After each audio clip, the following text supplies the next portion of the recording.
Hello,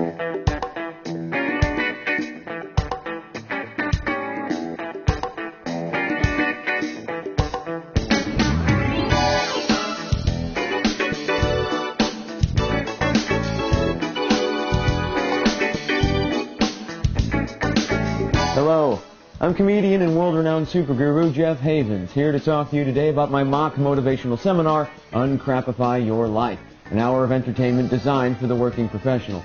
I call it a mock motivational seminar because, frankly, I hope I never have to sit through a real motivational speech again in my life. And if you feel the same way, then I am certain that Uncrapify Your Life is exactly the kind of entertainment that you and those you work with will enjoy. Now, I know you've seen the acronym. You've had motivational speakers before. You've had to listen to them, and they're always ridiculous. Like, for example, the CAN plan. I don't know. Nepotism being pretty important in any kind of plan you might have in mind. Or the trust approach, things like that.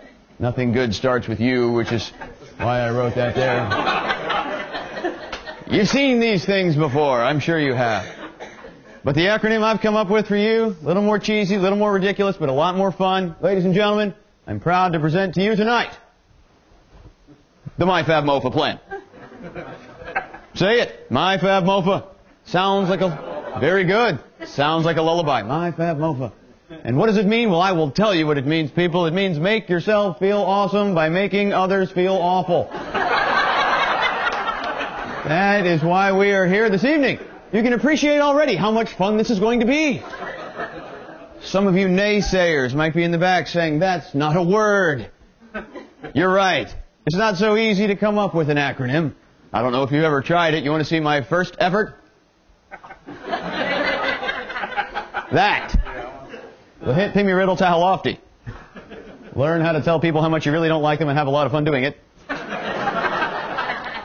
Which is sort of hard to pronounce. There are two main components to the Uncrapify Your Life program. I first talk about how to improve our sense of communication by learning how to more effectively criticize others. And then we talk about how to improve our responsibility by outsourcing blame. I also include a lot of the elements of my stand-up routine, which is great for events that involve family members and spouses. And although I'm not an actual motivational speaker, I do use a lot of the elements of a regular motivational speech. There are acronyms, rhyming phrases, group exercises, and a PowerPoint presentation that I guarantee you will enjoy. I'm going to check off the cheesy acronym right there, and we're going to get to the subject at hand, because I know you're dying to know, what is the MyFab-MOFA plan? Well, there are two phases. First thing we got to talk about is how to begin a criticism. What we deal with here is the myth of constructive criticism. You've heard of this, haven't you? This idea that sometimes criticism is helpful. As though you've ever said, gosh, I'd love to hear what people think is wrong with me. What a great way to spend my day. You've never said this in your life. But we have this myth anyway, and it's a myth you need to exploit. Use it to your advantage. So what you need to do when you're criticizing people is begin with one of several introductory phrases that suggest that you're not actually trying to be mean, you're actually trying to help the people you're just about to insult. There are a lot of these phrases. I'm going to give you a partial list. It's not complete by any means. I just want to show you how powerful these can be in the MyFab-MOFA plan. The first of them, very simple, 2 words. I am sure you've used them before. No offense. Right. Because you have never said no offense without being offensive. That's why we say it. But the beauty here, you start a criticism with these words, you can say anything you want. And if they get mad, after all, it's their fault for being too sensitive. You weren't trying to offend them. It's genius. Here's one of my favorites. This isn't going to sound the way I mean it. And you can appreciate, of course, how powerful these can be and how much fun they really can be if you use them in concert. For example, married guy with 2 bottles of shampoo, the rich man right here. What is your name? Alan. Alan. No offense, but nobody here likes you.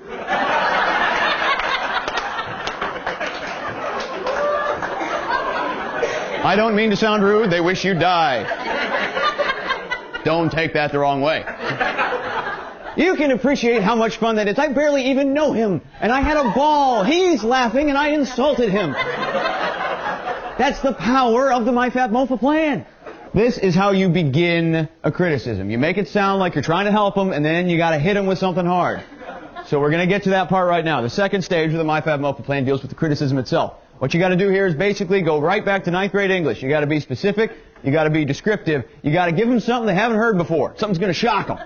And I'll show you why that's important, okay? I want you to turn to the person next to you right now. Turn to him, look him right in the eye, and repeat after me, I don't like you.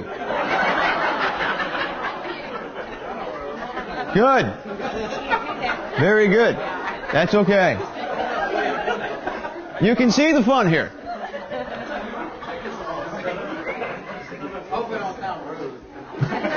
We'll get to those in just a bit. You're on track.